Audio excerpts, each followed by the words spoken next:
On Newstalk 1440 WROK. Thanks, Brian Barnhart. He'll be at Nebraska tonight. Illinois taking on Nebraska in the Big Ten or whatever number they are. 7 p.m. pregame show, 8 p.m. the kickoff. I like that music, too. That's good. Hey, we're going to talk about a streak that was ended this week in girls high school golf in the Nick 10. And it's a pretty good story. Rockford Co-op beats Boylan. Boylan had not lost a Nick 10 match in 8 years, and Rockford Co-op had a great day. And with us right now, we have head coach Ben Mena. And, Coach, congratulations on that big win. Oh, thank you. Thank you. It was a good win. When you look at that, did your kids know that they hadn't lost in 8 years? Oh, yeah, they knew that. They knew that all along, and it was something that we talked about all season. Not so much the streak, but just, beating Boylan and trying to go through the season undefeated. So it was something that they were well aware of.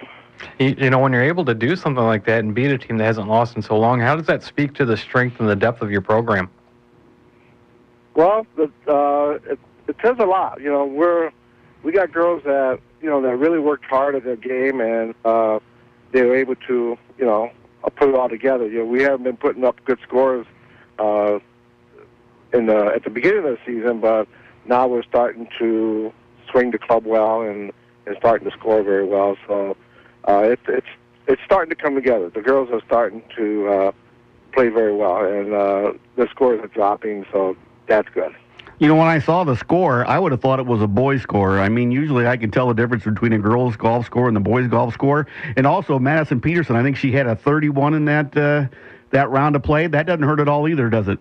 No, that helps us out a lot. You know, when you come in with a 31 and you're literally like 10 scores ahead of most of the girls on the other team,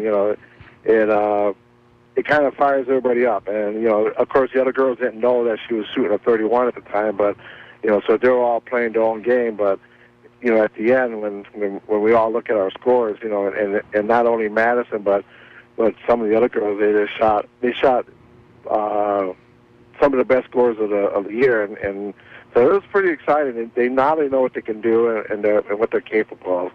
How much are they able to push each other when they're out on the course, as far as, even though their teammates saying, okay, I got to try to do better than this person or something like that? It was pretty competitive at the beginning of the season because they're all, trying to fight for certain spots on the varsity lineup. But now it's pretty much set, so, they like to beat their opponent, but they also like to beat each other. They don't. They just don't like losing. They like, and they like to score well. So they're out there, playing the best they can, and just. But they obviously know they can't beat Madison. But they like the score sheet, and they like playing with each other. Like I said, it's pretty competitive out there, though. And, we had her on the show in the summer after she did real well in some tournaments around the state. She's very, very, very focused on having a great year this year. Yeah, she is. She's, it's a different style than what she's used to with the big tournaments. She's used to going, one tournament a week and preparing for that. Whereas in high school, you're playing, 9-hole meets 2 or 3 times a week, and there's not much practice time in between, so she's, and plus she has school and her homework and everything else. Yeah. So it's a totally different situation than what she's kind of used to. So her scores weren't that great at the beginning of the season, but now she's in the routine and she likes the whole team concept. So it's something different for her.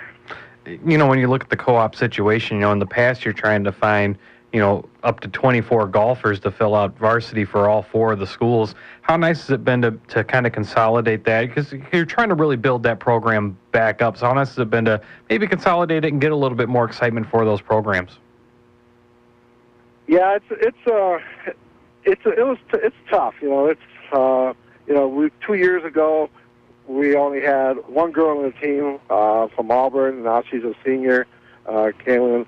But last year we had 6, and now this year we have 9.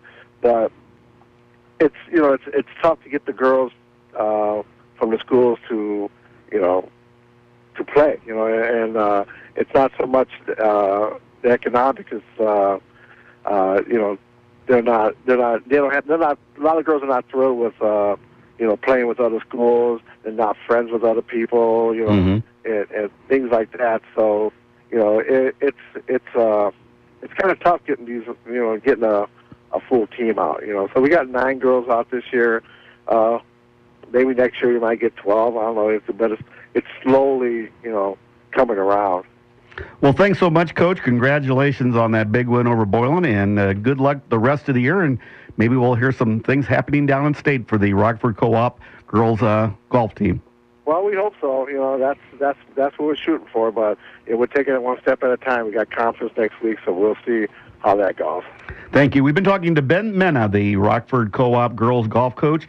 You talk about streaks, 8 years. That's a long time, especially in a sport like golf. Yeah, you know, it's especially in golf because you just never know what'll happen. There, you know, there's so many scores that get involved, and you know, all it takes is somebody shooting a good round. You know, it's, you know. That's second streak that ends for Boylan this year, you know, but in football, you know, it's one thing because you got so many big physical guys. You know, like I said, in golf, all it takes is one team having, you know, a couple guys shoot a big round or girls shoot a big round. And you would take a 31, wouldn't you? Every day of the week. That's right. And congratulations to Matt Parker. They're really trying to build that sport.